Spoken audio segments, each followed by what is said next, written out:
Hello everybody, so here is Lena Delira again, and I'm here to talk to you about ENFJ versus ESFP. So, why this word combo? I know that for many of you, especially those who have strong TI, it's going to be weird to think that these two types can be mixed up or mistyped between themselves. But for the person that has weak TI and needs to figure out their type, this kind of combo is actually quite difficult to split. I've seen it myself, having weak TI myself. I'm an IIFE, means INFJ with strong extroverted feeling and weaker TI. So I've seen it myself, that seen from the inside when you're starting typing yourself, it gets difficult to split between one type of weak TI and the other type of weak TI, especially when the same functions come into play. So here specifically, we have two types, both with strong extroverted feeling. What the hell are you talking about? I'm talking about extroverted feeling demonstrative in ESFPs. ESFPs, well, the demonstrative function, which is the function behind the auxiliary function, meaning if the auxiliary function is FI, like in ESFPs, the demonstrative function is going to be extroverted feeling. This function specifically in every type has the same strength as the dominant function, more or less. It's probably slightly weaker, but it's anyway a function that is very, very strong in the person. So that one thing that causes confusion. The other thing is right out introvert thinking, very weak, vulnerable in ESFPs, and suggestive dual seeking, inferior in ENFJs. So these two factors can really cause confusion to these two types of typing themselves, and they can get mixed up between the two types. So what are the main differences? The main differences are, first of all, in the use of extroverted feeling. So like I said, extroverted feeling is the ENFJ's dominant function and the ESFP's demonstrative function. What does it mean? It means that the ENFJ is going to be others-oriented. Others-oriented in a sense of giving attention to others, expressing emotions to others, thinking of others' emotions, focusing on other people and their behavior, their how the ENFJ impacts other people, and so on. And this is extroverted feeling valued. So basically, in a couple, in a relationship, it's the kind of person that loves for both sides, so to speak. I love you, big, huge declarations. I have strong extroverted feeling too, and I do that too. Strong declarations, poems, that kind of stuff that can generate in the other person a sense of being loved. So that's extroverted feeling leading, dominant. Whereas extroverted feeling in the demonstrative position for ESFPs is just as strong, but it works in the opposite direction. ESFPs use extroverted feeling to demonstrate to the other person that they love the ESFP. So it's that kind of person that is going to post on your wall a heart or a meme or something with a loving message inside. And the moment in which you click like, they're going to tell you that you clicked like because you love them. So it's not them posting that because they love you. It's you clicking like because you love them. It's you doing that because you have feelings for them. There is of course a healthy and an unhealthy use of this function. The demonstrative function is the function that we mostly use in this double way. So the positive way is when it is used towards FI mobilized people. Sorry. cat issues.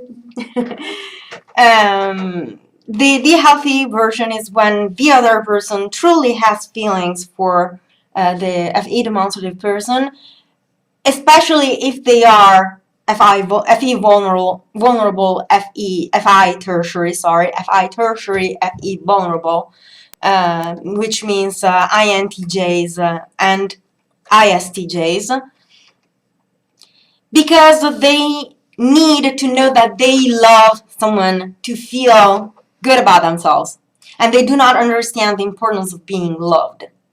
So that's the way in which, the best possible way in which the function can be used. The unhealthy way is when the ESFP or also the ENFP has this function, but we're talking about ESFPs in this particular case. It's when the ESFP uses the function to persuade someone that they're in love with them when it's not true. So that's the unhealthy way to use the function. Unluckily, I have to admit, in what I've seen in my life, ESFPs in particular do that without realizing they do, and that's because it's a subconscious function. The ENFJ has total control over extroverted feeling. They have zero control. The ESFP instead has zero control over this function. So it's a matter of real and in-depth personal analysis to stop using it in an unhealthy way that only causes both the ESFP and other people uncomfortable situations. So this is the difference and the split with extroverted feeling. Another difference that we can see is in the use of extroverted intuition in the ENFJ, because ENFJs do have strong extroverted intuition and it's their demonstrative function. So like extroverted feeling for the ESFP, ENFJs use extroverted intuition. Talking about intuition, the difference from an ENFP, for example, and an E dominant is not as visible as it is for feeling and thinking functions. But anyway, it works regardless. And the point in this case is that the ENFJ uses extroverted intuition only on the spot to solve real-life situation issues. So the ENFJ produces possibilities only when these cases are necessary, whereas any dominant types we know are a rainbow of possibilities all the time, constantly. So this, in short, is another difference. The ESFP instead doesn't use extroverted intuition well. They try to, but they have strong difficulties in that, and they need assistance in that. So if you have difficulties using extroverted intuition, so generating possibilities for yourself, finding solutions, you're probably an ESFP and have weak extroverted intuition. If instead you have zero weakness in that area and you generate possibilities like crazy and you're good at telling others your feelings for them, then you're likely either INFJ or ENFJ. We're talking about ENFJ in this case, so if you generate possibilities on the spot and you do not point it out or talk about it outside of the circumstance, then you're likely an ENFJ. Again, subconscious function, not easy to see. You will have to go really in depth about it and look at your behavior very carefully and possibly get external help. This is one of the points in common. And a mistake, a strong mistake, a very big, huge mistake that these two types tend to do is to ask multiple people for what their type could be. That's bullshit. You have to go to one person and ask that person that you truly, deeply trust. When you go to a doctor, like someone else said once, when you go to a doctor, you have to trust the doctor with the medicine. You cannot go to a doctor and then listen to a third, fourth, fifth, eighth option because they're going to be all different from each other.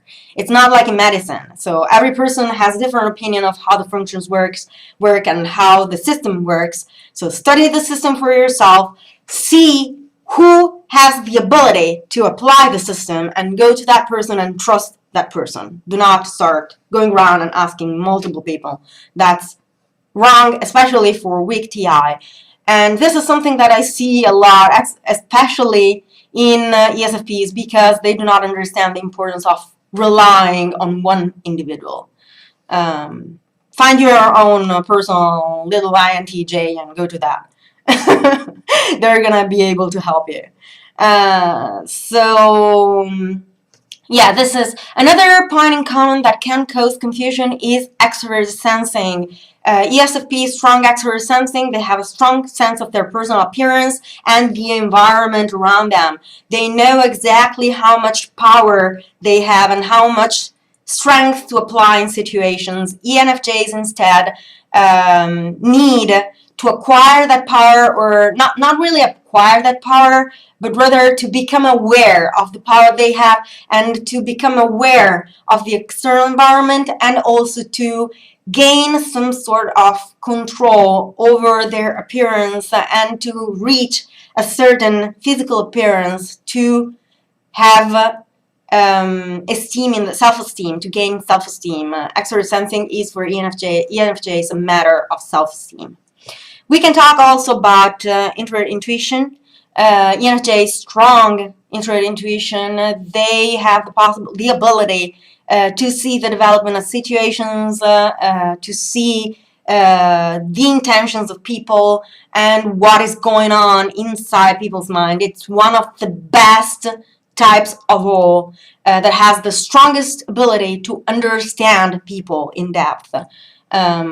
They have difficulty applying the system, weak TI again. So the difficulty of the ENFJ is applying the system, but they have a strong ability to see what is happening in the person's mind when they have the person in front of them. They rock at that like big time, and that's an I combined with extroverted feeling. Whereas ESFP's weak introverted intuition, they need other people to help them in that. So they're able to see the behavior, but they're not able to interpret it. And they fail at seeing the intention behind the behavior. They don't think they fail at that. That's another thing. If you think you're good at everything, you're likely an ESFP. And that's because of extroverted sensing. It's not a bad thing. It's just a trait of extroverted sensing as a dominant function. It would be recommended to figure out what you're actually good at and what you're not good at. What instead you're not that good at for your personal development. But I mean, it's strong extroverted sensing. We accept it anyway. We like it. So that's.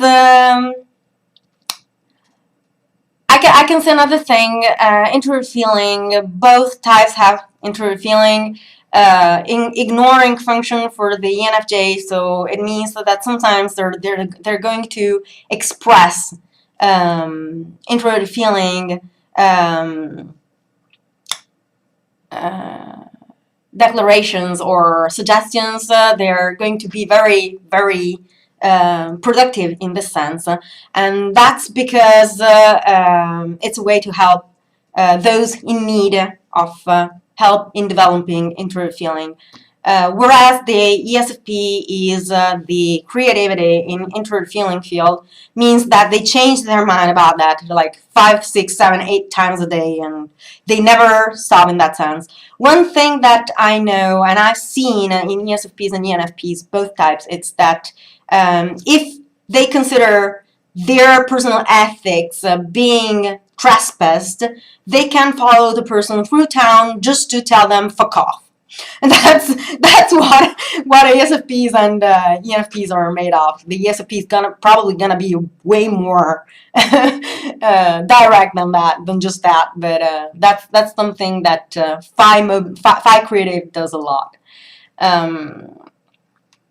I think, matters of self-esteem for the ESFP is going to be acquiring knowledge. And that's another area of overlapping, because the ENFJ is a hoarding type. So the ENFJ is a type that tends to accumulate in the areas in which they're interested. So if you're interested in the theory, you're probably going to be acquiring a lot of information that may make you think that extroverted thinking is your point of self-esteem, but it's actually not. It's, if you're an ENFJ again, it's instead extraverted sensing. If you're an ESFP instead, you're going to be very attached to your sources and to be determined to defend your sources, nails and teeth. And you do not acquire as much information as an ENFJ, sorry. You're probably going to be a little bit more loose in acquiring information and ask for information to other people. That's T-mobilized, and it's a matter of self-esteem for ESFPs to acquire the right kind of information from the sources they personally trust. Again, another reason to find one person to interact with and to ask questions to, and not to go around and ask everybody, because that's really not going to help you in any way. I think I basically touched every point, and I also answered a question from one of my little friends. I hope it helped, and I will talk to you soon. Bye.